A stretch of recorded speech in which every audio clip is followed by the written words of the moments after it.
Ассаламу алейкум, урматтуу достор. Кайрадан назарыңыздарда Тулпар тушунда берүүбүз. Бүгүнкү берүүбүздүн каармандары быйылкы 2025 жылдагы республикалык деңгээлде мыкты байгелерди уткан күлүктөр боюнча тааныштырабыз. Ал күлүктөрүбүз Алажаа, Собо жана Ак Жолтой деген күлүктөр болмокчу. Бул күлүктөрдүн сайапкерлери, ээлери жана чабандестери менен чогуу отуруп бул күлүктөрдүн ийгиликтери жөнүндө сиздерге кенен маалымат беребиз.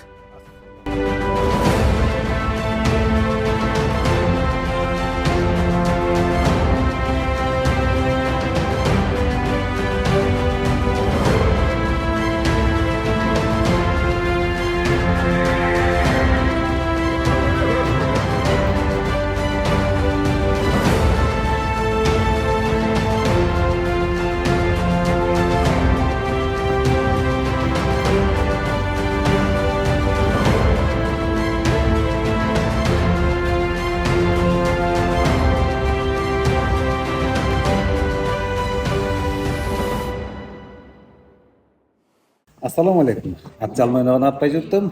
Кайрадан назарыңыздарда Тулпар тушунда берүүбүз. Бүгүнкү берүүбүздүн сиздерге айтып өткөндөй, Анас жылкы чарбасынын быйылкы жылдагы ийгиликтери, ал чарбанын күлүктөрүнүн ийгиликтери жөнүндө кенен сиздерге маалымат бериш үчүн бүгүн сиздерге келип отурабыз.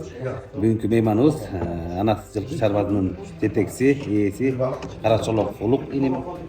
Ошол чарбанын күлүктөрүнүн даңкын чыгара, майын чыгара суутуп таптаган сайапкерибиз Аманкулов Кубан иним жана Кубандын уулу ушул байгелерди көп байгелерди утканга негизги кадамдарды жасаган Баатыр уулубуз Умар балабыз менен сиздерге кенен маалымат кылабыз, маек кылабыз. Эмесе кеттин өзүңөн баштайлы Улук. Быйылкы жыл силердин күлүктөрүңөр үчүн абдан чоң жакшы ийгиликтүү жылдардын бири болду. Анан ошол ийгиликтер жөнүндө кенен маалымат берип кетсең, эң алгачкы ушу өзүң туулуп өскөн жериң, элиң, анан кийин атка канчадан бери кызыгып ушул жылкы дүйнөсүнө аралашып баштадың? Ассаламу алейкум, ат сүйүүчүлөр. Мен өзүм жөнүндө айта кетсем, Алас областы Бакаят айылы мында чоңойгоно төрөлүп өскөм. Ардерден 7 класска чейин болдум. 7 класска чейин ошо ат үстүндө жүрдүк. Ат үстүндө күрөш менен таласта билесиздер өзүңүздөр. Күрөш менен ат чогуу жүрөт ар дайым. Ак Жолтойдун келген себеби бул өзүңүз айткандай ат болобу, спорт болобу, бардык нерсе ниеттен болот. Жакшы атты ниет кылсаң, жакшы результатка жетейин деп ниет кылсаң, тренер болобу, спортсмен болобу, ушу ниеттен көп нерсе болот да. Максат деп коет го. Никибай деген кошунабыз бар Сокулукта сарайында. Ошол жерде бир ат бар, малга минип жүрөт десем, мал десе көңүлдө бурганбыз. Алай деп дейт деп. Анан бир чалып коет, анан кайра чалбай калат. Көрсө булар кошуна алгандан ары бери минип жүргөндө көрүп жүрөт экен. Ошон бир-эки жолу чалган, анан ошо алар учурунда чалып калды. Мо ат алайлы деп. Ага жакты деп. Сатат бекен, ооба сатат деп. Ошонун себебинен бул негизи эмгек, ошо кубандыкы, байкап жүргөн сайапкерчилиги дагы өзүнүн көзү менен ушу мен арда эч кандай сайапкерчилигим жок алат да. Быйылкы чапкан аттардын баарын өзү тандап келген. Кубан эми Ак Жолтойду сен кантип тандап калдың? Мунун күлүк экенин кантип байкап калдың ушу алардын алдында? Ассаламу алейкум. Ак Жолтойду эми кыштай көрүп жүрдүк. Кыштай Нико айкебиз ошол үчүн жаныбыздан дайындап жүрдүк. Ошол жерден байкап жүргөнбүз. Анан жазына 3-майда көлдө чабыш болгон. Акканат ошол жерден биринчи келген. Ошол чабышта бул чуркаган. Ошол жерден чуркап, ошол жерден 4-чү келип фиништин жанынан сакит көрүп кетет да. Ооба, мен көргөм. Сакит көрүп жанынан секирип ошо кулаган. Анан кийин ошондо бир байкап калдым. Анан мен муну сатылат экенин билген эмесмин. Мындай карап жүрүп анан угуп калдык сатылып турганын. Анан бул акелерге айтып ушуну алалы деп жүрүп анан кийин ошону алдык. Мага сөөгү жакты биринчиден. Анан мен мунун немесинен корктум, бирок закидкасынан корктум чынында. Кандай болот, дальше иштетип кете алабызбы деп ойлонуп жүрүп Кудайга салып эле алып чаптык. Кудайдын буйругу менен сону ийгилте жарат Алгандан кийин ошо 1 ай 10 күндөн дайындап туруп эмеге турист сезонго алып бардык. Ооба 5-июлда Чолпон ташаганда. Ошол жерге алып барып айерден тилекке каршы закидке берип, айерден 2 жолу закидке берип, анан экинчи болуп калды да. Андан кийин дагы ортодон 1 айдан кийин кайра эле Мурас клубуна ошол жерге чаптык. Айерден эми баламды да жакшылап үйрөттүм. Өзү иштетип жүрдү, аттын сырын билди. Анан ошол жерден закидка бердирбегине аракет кылып, бул постоянно сол жака оңго эмес солго берет, ички кургачы.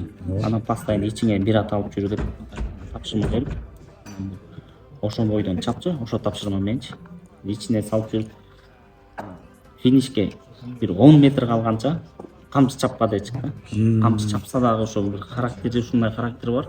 Камчы чапканда да ичке кирип кетет да, камчыдан коркуп. Анан финишке бир 10 метр калганча кармап келип турган.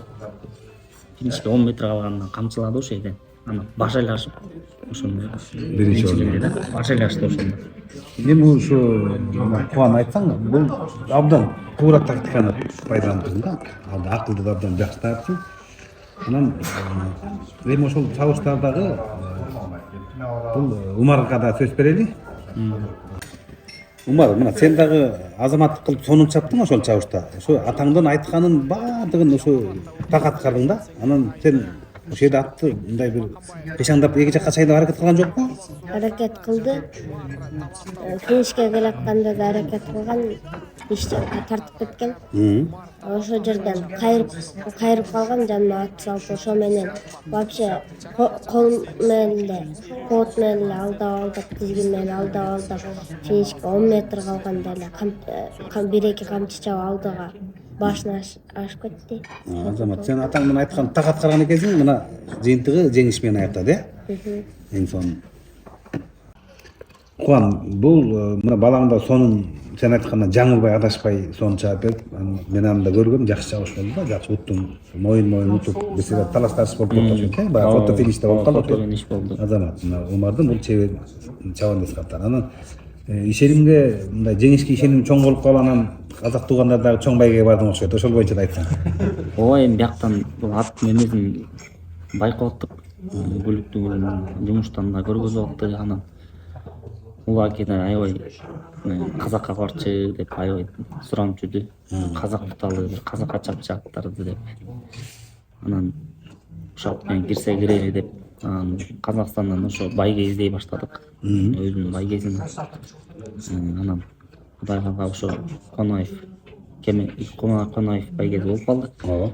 Анан ошол жерге эле барам настрой коюп, улак эми кеңешип ошол жерге жөнөдүк. Ортодон ошо Мурас клубуна где-то 1 ай 10 күн ушундай тегеректе. 40 күндө өтүп калды. Атез алып калган экен. Атез алып калды.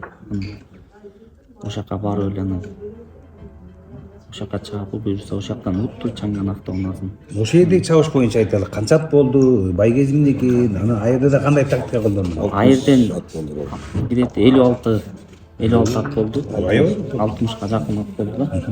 Анан ал жерге тактикабыз ушундай эле тактика менен бардык. Анан эң жакшы жери мен муну баягы уткандан кийин кичине аядым да аттычы. Бул эти да түштү, 2 чабыш, 3 чабыш, чоң чабыштан 3 чабыш көрүп койдум. Мен ошол жерден аядым, аяп иштетип анан ат чабышка 5 күн калганда тер алдым да. Ачуу теринчи 5 күн калганда алдым. Анан ошо менен алдап барып эле бир кулактар менен казакка жүктөп кеттим. Анан казак барсам эле кечинде түшүрсөк эле атты карасам атым эттүү. Ойлондум, нары ойлондум, бери ойлондум, эмне кылам? Уктаган жокмун таң атканчачы. Улаке келет, сен эмне коркуп атасың депчи. Корккон жокмун деп, уктабай койдум таң атканча, ойлонуп чыктым таң атканча. Эмне кылсам, эртең мен тер алсамбы деп ойлондум менчи. Анан ойлонуп чечимге келдим. эртең менен тер ала турган болдум аттан. Ат кулакчын жабысын жаап туруп эле көп бастоонун койгун алып чыгып туруп эле баламды отургузуп туруп эле ошол жерден чукурукка тер алып таңгыланды. Анан ошол жерден көптөп тер чачып кетти атчы. Анан келип тазалап ошол менен куруктуу өстө жүктөлүп кетти. Барса уже аяктан негизи биздей болду экен Казакстанда эртеңинде өзүнүн убагында так баштайт экен. Кечикпейт. Биз саал кечигип бардык, барсак эле аттар уже аламандар падакта экен. Машинадан түшүрүп эле кетирип албастатып эле барып эле анан Кызылтой бир 5 курук жетишпей жүрдү машинаға деген. Машинадан түшүп алып эле резко курукка чуркап кетти да. Өзүнө келе албай бирдеке болуп 5 курук артта жүрдү. Анан 5-6 курукка кеткенде анан алдыга чыкты ошол жерден. Алдыңкы топко жетти да. Ошол жалпы 8 курук болду. 3 курук ошо алдыга жүрдү. Километр канчалык калат ошол? 24 километрге чалды. Резвый чабыш болду. Жакшы эле экен да. Резвый болду. Сен башынан артта калганын ойлонуп кеттим. Мен бестен Кыргызстандан алдыңкы топто эле жүрүп чапчы. Бияктан артта калып калганын ойлондум. Мен бияктын деңгээлине жетпейт окшойт деп ой болуп кетти жаман. Коркуп эле турдук. Анан биринчи акыркы 6-куруктан алдыңкы топко жетип, 3 курук алдыга жүрдү, алдыңкы топ менен жүрүп жүргөндөн акыркыда кетти, баягы адатынча беришип эле эрегишип. Аны баарыбыз көрдүк, абдан жакшы чабыш болду. Анан жеңиште абдан ишенимдүү болбодубу? Ишенимдүү болду. Ошол жерден жакшы эмоциялар болду. Биринчи жолу ошо Казакстанга чыгып, ошо биринчи байгебизди ошол жерден уттук. Бул акеде андан мурун канча жыл болду. Бир машина ута эле келем деп, Кудай иште кобуранып жүргөн. Абдан. Ошол жерден ошонун астында эле сескалапка. Кудайдын оозуна сала берген экен, ошол жерден машинаны да утту, Кудай буйрса. Биз да машина болуп ошол менен жакшы болду. Эми сезим ооба, сезим билесиздер, бул ар бир саяткердин, ошо ат салмагандардын баардыгы эле Казакстандагы мыкты компаниялардын арасынан утканга аракет кылышат. Мага дагы кээ бир тренери бар, домашний деп коет, кээбирлер выездной деп коет. Кээбирлер өзүнүн тренери дагы мына чабам, ана чабам сыртка деп чыга албай жүргөндөр бар да. Вроде аттары жакшы, бирок анан мен ойлойм, тууганга бир түрткү болдумбу депчи. Ушу тренер болуп келгенден баштап баласына дагы Омарга да биз только план Олимпиада деген сыяктуу кылып кочевник Казакстан. Бул эми именно гладкий эмес, ошо Аламан Кунан байге боюнча основной компания бул Казакстан да, билесиз. Ооба. Баягы дүйнөнү уткан сыяктуу эле сезилет да. Деңгээл ошондой. Мен сарайдын ээси катары мен ушу кызыкканым үчүн сарайда досторумдун аттары турат баардыгы. Ошого аябай өзүм атым чапкандай эле байлайт экен баарыначы. Өзүм атым эмес, ушулай өзүм атым кандай карасам, дал ошондой келип карап, колум бош учурунда келип кетем. Былтыр как раз колум бош болуп калды. Ошол кезде атка көбүрөөк бардым да. Быйылдан баштап уже тууганга айтып атам, мен эми только по телефону сүйлөшөбүз депчи. Көп жылдан бери чабам аттычы. Анан ошо тууган келген жылдан баштап экөөбүздүн дагы эмебиз келишти окшойт. Жылыбыз анан жакшы ийгиликтер жарала баштады. Бул сарай негизи көп жылдан бери эле бар. Эми Ноорузду уттук, мындай жылына бир жолу кирсек кирип калып, чоң компанияларга түшө албай жүргөнбүз. Быйыл уже Кудайга шүгүр жакшы ийгиликтерге жеттик да. Казакстанда чабыш боюнча айта кетсек, азыр Кубан айтпады, корктум, тигине мындай деп. Мен муну карайм, бул менен качат. Жана курукта турупчу. Эмне болду десем, аргап жооп бербей дөңгө чыгып кетет. Кайра ээрчип барсам таппай калам дагычы. Жооп бербейт. Эмне болду, чуркой атат го бул. Негизи анан туура айтат, биз аябай кечиккен жок, бир күн эрте эле барганбыз. Анан булардын саат боюнча ушундай 11 дегенден 11 баштайт экен да. Бизди күтүп берди, Кудайга шүгүр, казак тургандар аябай жакшы күтүп берди. Жарым саат, бирок жарым саатта жете алган жок. Уже биз баргандан кийин Кунан бүттү дагы. Аламанды уже объявлять этип, уже бадакка киргизип дайындап койду уже чабышка. Биз машинеде токтотуп туруп эле жүгөн салып туруп баланы отургузуп туруп сразу уже ат уже стартка кетти да. Ошодон болду го дейм. Финалда. Мен да ой кетти. Почти 58 бой 60 аламан чабылды. Почти 5 круг 57-чи 55-чи жүрдү го дейм. Балды жок, алды арты кууп келейин деп калган болчу. Бозала болуп ат чаң болуп калды, эсте көрүнбөй. Бул деле жакшы көрүп атты, көрбөй атты билбейм. Айнегинен көзүнөн арчып кетип атты да чаң. Анан ошо 5-чи кругка жеткенде анан кийин чото мындай ойгоно баштады атчы. Ойгон анан кийин 6да барып аралашты. 7да барды, жетип барды 6-чы. Мыкты аттар чабылды, чабылып жүргөн, байгутуп жүргөн, машинуп жүргөн аттар чабылды. Азыр мен кличкаларды унутуп калдым. Ошо кезде жана казак туугандар айтып атты, улут ат, дигут ат деп тамашалап буга деле көңүл буруп койгула депчи. Аллахтан келген бир бу да бир жөн ат эмес. Азыр эп мен себеп менен ушулар утуп коюшу мүмкүн деп. Кудайдын жардамы менен утуп кетти. Кудай сонунда. Анан мына өзү бул ушундай бир жакшы өзү мындай ак жолтой мал болуптур. Өзүнүн атына жараша заты жакшы аты. Эми кийинки быйылкы жылдагы дагы кийинки байгенен жакшы туткан күлүгөн сөздү улайлы. Алажаа боюнча кеп кылалы. Айтал боюнча. Алажаанын келип чыкканы боюнча каяктан келди ушул боюнча да айтсаң. Алажан кайры эле ушул Муну да кубантапты. Өзү ошо Ош шаарда иштеген экен буга чейин. Ушарда өзү тайында баккан экен. Энеси менен линиясын деле жакшы билбейм. Линиясын азыр ушул кезде талкуу болуп жүрөт. Бирөө 5 кашка дейт, бирөө ким дейт? Розенталды айтат. Анан ошо Розенталга келип токтодук дейт атасычы. Энеси Каркара экен да, энесичи. Колтума була. Колтума келген жок, колтума күлүп. Оштон туулган. Анан ошондо айтып жүрдү ушуну алайын деп. Анан Кон эми Алажааны сен тандап кетти. Бул Алажаанын буга чейин чуркаганын көрүп калдым эле. Эмне муну да тандап калдым дейм да.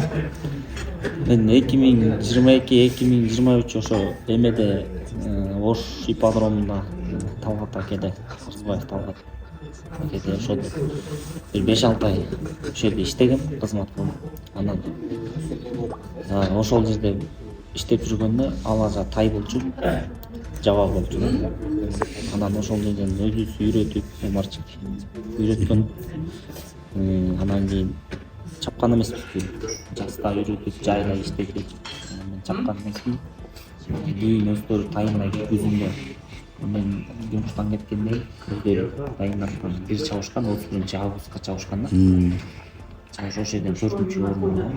Мен өзү тайында эле Байкап бүттүм да. калганда, неге дегенде конандарды ошондо эле мынтип ут койчу да жумушта.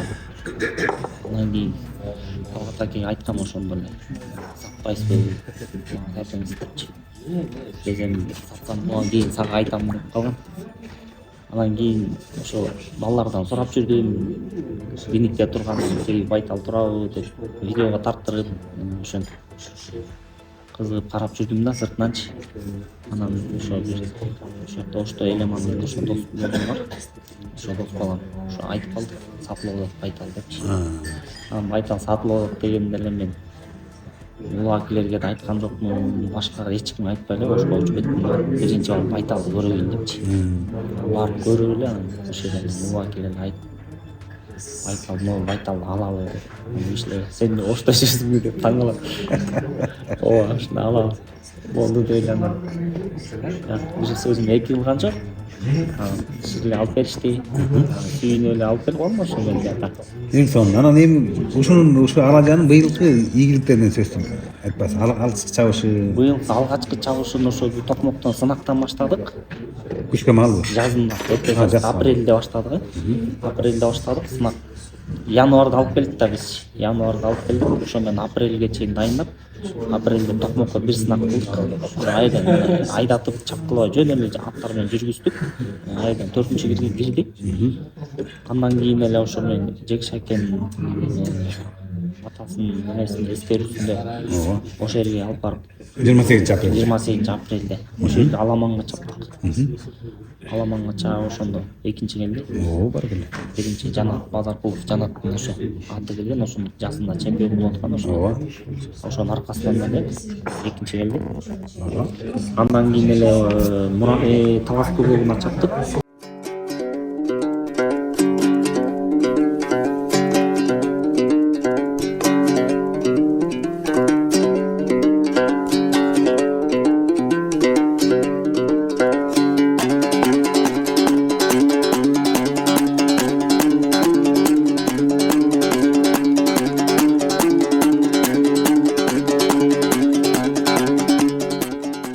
Эң чоң 2023 жылдагы өткөн байгелиштен эң чоң байге фондсу өтө мыкты ушул Талас кубогу болду да. Талас кубогу Казактардын баары катышты. ошол жерден ошо топ байгеге коштук.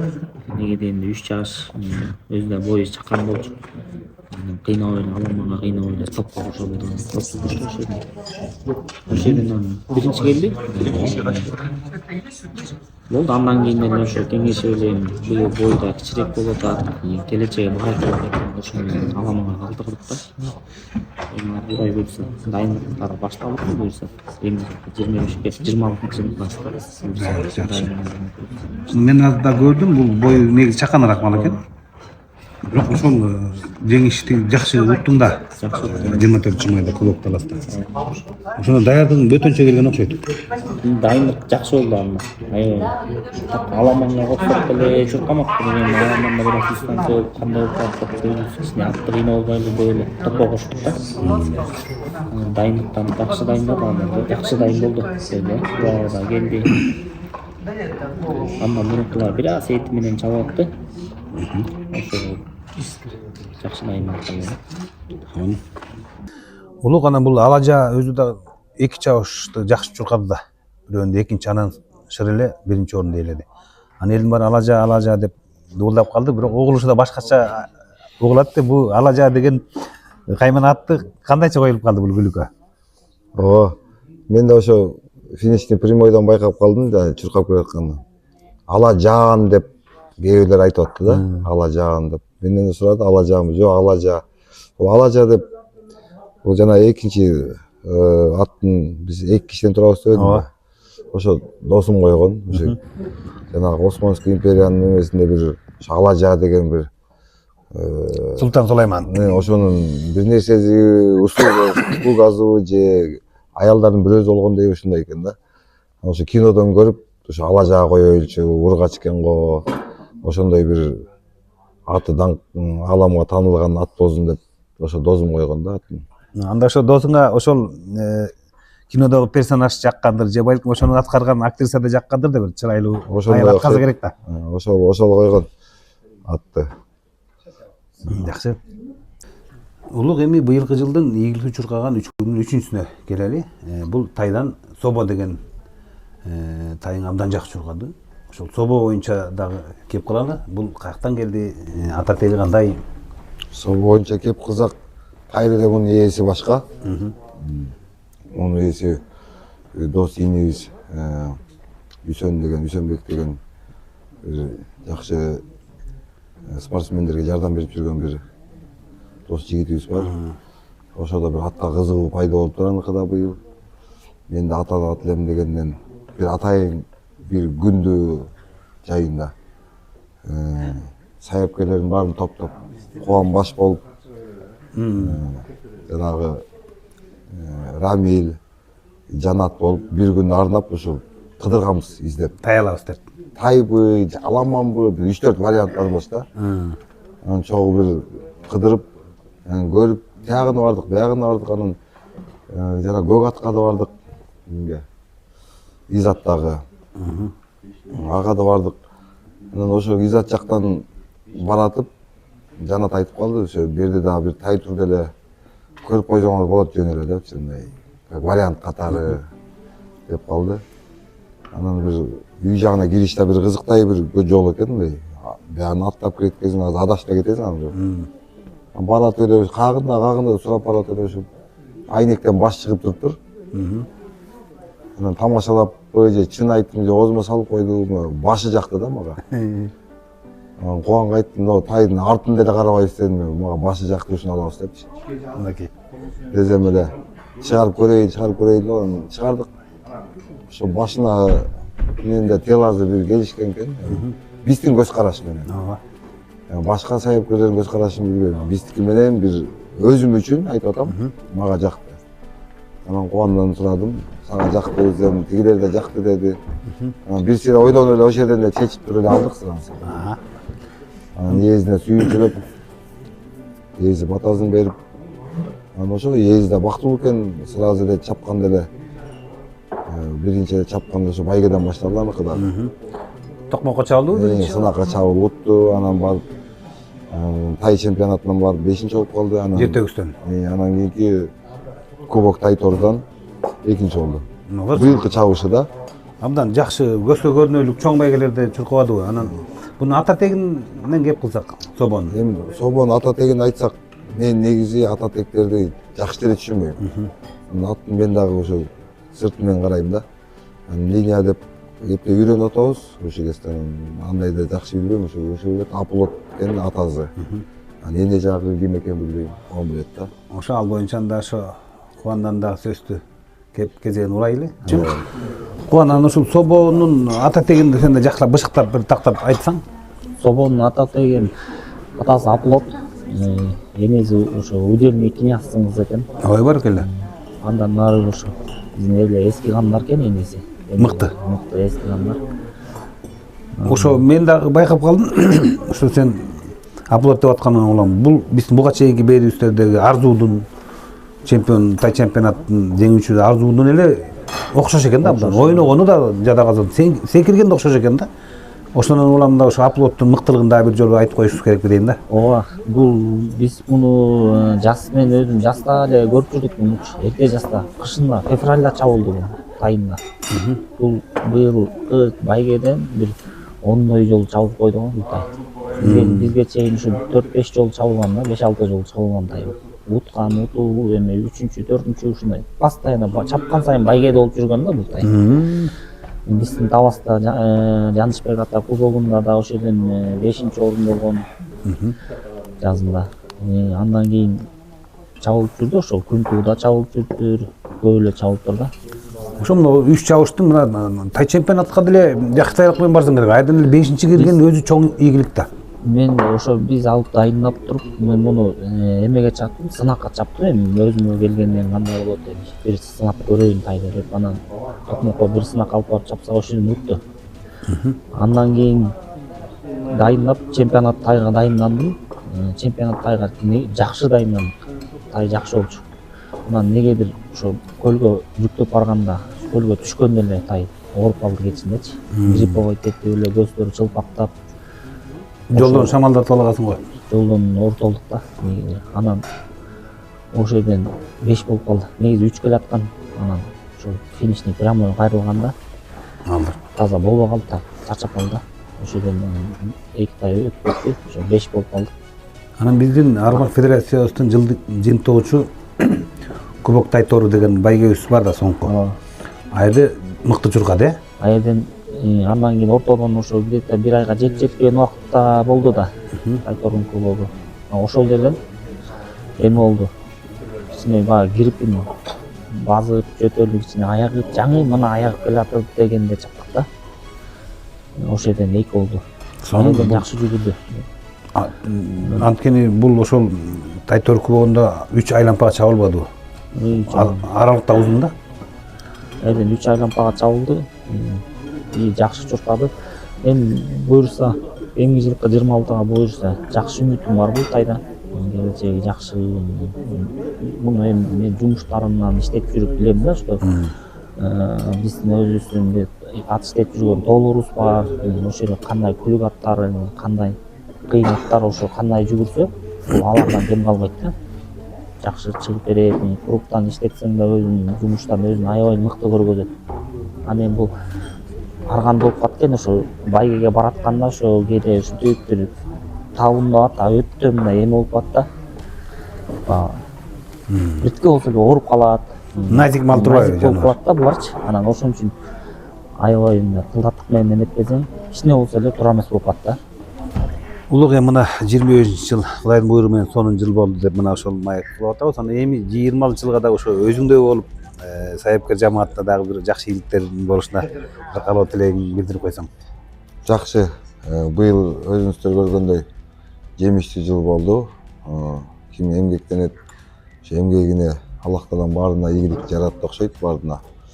Ошо келерки жылга Кудайым буйруса аябай жакшы жыл болот деп айтышып атат сайыпкерлер.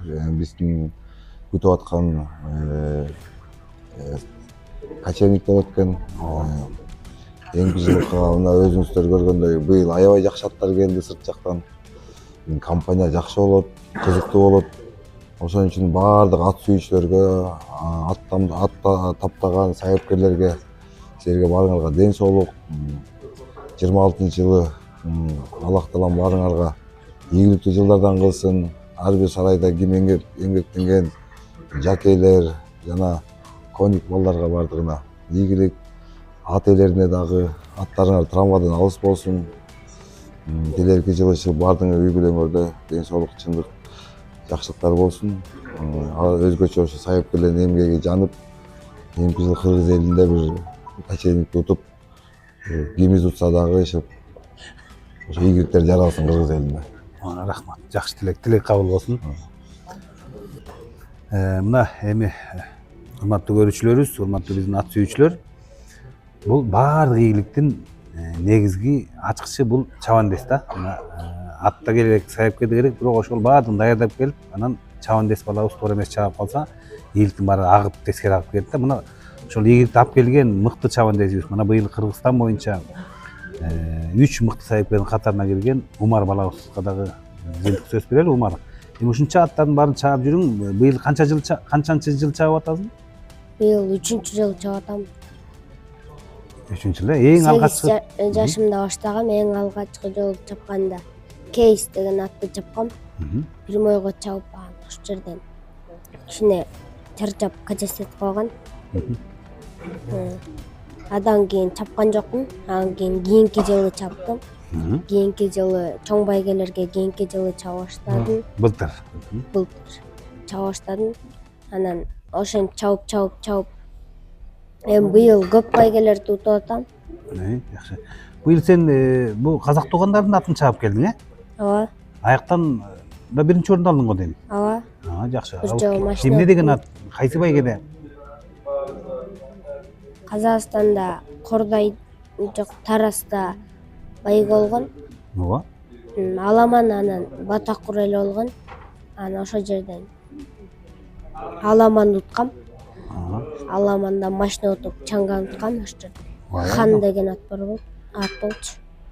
Азамат, мына сен бул жалаң эле Кыргыздын атаңдын эле атын чаба бербей, мына казак туугандарга чейин көрүнүп билинип калыпсың мыкты чабандес. Алар дагы сенин чапканыңды каалашып турбайбы? Анан эми мынакей ат чабардын алдында эмнени ойлоносуң атка кетип баратканда? Мына аттарды айдап алдыга кетип баратканда ойлоруңа эмне деп келет? Бүгүн утушум керек деп мындай бир жеңиштин сезесиңби? Ооба. Утардын астында аябай сезем. Сезип анан атам да айтат, бүгүн буйрса утасың, бүгүн башкача болуп атасың деп. Атам көбүнчө айтат. Жакшы, анан мына ушунча көп аттар чаптың да, анан сага ушу быйылкы чапкан аттардын ичинде эң жаккан күлүк кайсы болду? Кайсы атка жакшы келип отурган? Быйыл баарынан жаккан Аладжа деген 3 жаш байтал аябай жакты. Өзүм аны тайында өзүм үйрөткөм. Тайында өзүм үйрөтүп, өзүм иштетип жүргөм. Мен аны үйрөттүм, ал мени атка мингенди үйрөттү, ошентип ат чабып, ошол ат менен үйрөнүп ат чабып кеткем. Ой, азаматым. Анан кийин тайында чаба албай калдым. Атам жумуштан чыгып ошо менен чаба албай калдым. Кунанда да чаба албай калдым. Анан Аламанда 3 жаш болгондо атам алып келип берди. Ушу жакшы ат деп алып келип берди. Анан өзүм минип иштетип ошо менен байгеге чыптык. Ой, азаматым. Анан мына сен ошо чабандес досторуң көп, казак туугандардан дагы мыкты Хамза деген чабандес бар да. Ал бала менен доссуң го? Ооба. Учурашып турасыңбы? ооба учурашып турам, бири бирибизди тааныйбыз, доспуз. Анда эми сен ошол өзүңдүн чабандес досторуңа салам айт. Анан кийин казак туугандардагы чабандес досторуңа да салам айтчы эфирден пайдаланып. Мен Хамзага салам айтам. Дагы кыргыз жабандестерден Каниетке салам. Нурсултан, Тариэлдер. Нурсултан, Тариэлдер. Болду. Азамат, келечекте ким болгуң келет? Келечекте мен эме болгум келет. Тренер. Аттай мындай шеф болуп аттарды алып. Азамат, абдан туура. Жаштын тилегин берет дейт. Азамат, өркүнүң өссүн.